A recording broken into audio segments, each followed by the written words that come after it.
Hey guys, thanks for stopping by iDub. My name's Tyson, and right now I'm doing a quick review here of the Easton Stealth S13 hockey shoulder pad. This is really where you see that jump in protection in the Stealth line. This pad's going to offer a great advanced level protection.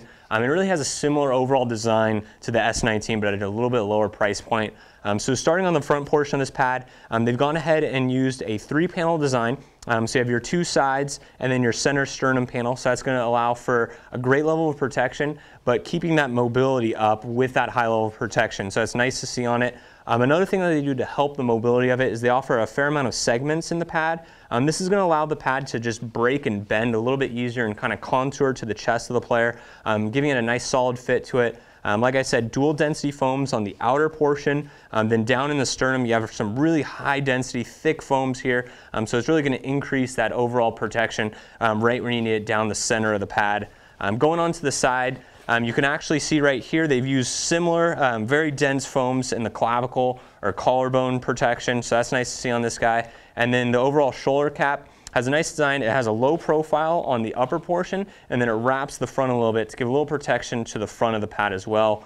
Going on to the bicep guard, they have their free range of motion piece. So basically you have 2 molded pieces here. This is a plastic insert as well as some nice foams underneath.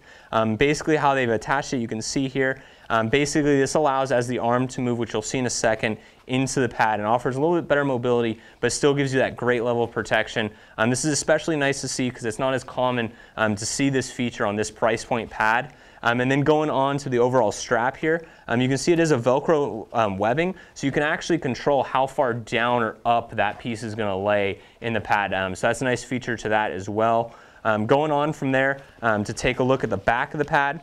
It's a little bit different design than the front. It's actually a 1-panel system, but you see they do have those same segments kind of throughout, so it's going to allow it to wrap around the body. This is the rib wrap portion, a nice segment there to allow that kind of to contour over, but this is going to be dual density foams, and then you actually have some even higher and triple density foams going down the going down the spine, as well as those segments here as well. So it's going to allow the body to move and the back to move without sacrificing anything in protection. Going on back actually to the neck opening, they've used a thin piece of foam in here with a Lycra material on it, so it has a really soft feel to it, and it's also going to be comfortable against it, so as your arm's moving up and it's kind of pushing the pad around, it's not going to have any discomfort there. And then as we take a quick look at the inside liner on this pad, fairly traditional liner. It's almost a mesh nylon liner to it, so it's pretty standard. And then you have a little bit of that bio-dry material featured over here on the bicep guards, which is going to be right against the skin as well. Now taking a quick look at the overall fit of this pad, you can see it's not too bulky, but it really does offer a great high level of protection on it. One thing I particularly like is I like seeing that segmented bicep guard because it really allows for some better movement. You don't feel any bunching as you move the arm up especially. So I really like that. All in all, a pretty nice solid fit of this guy. You also have that removable bottom belly guard. You can either adjust it or just take it off if you don't prefer playing with it. But once again, this has been just a quick look here at the Easton Stealth S13 hockey shoulder pad, available at icewarehouse.com.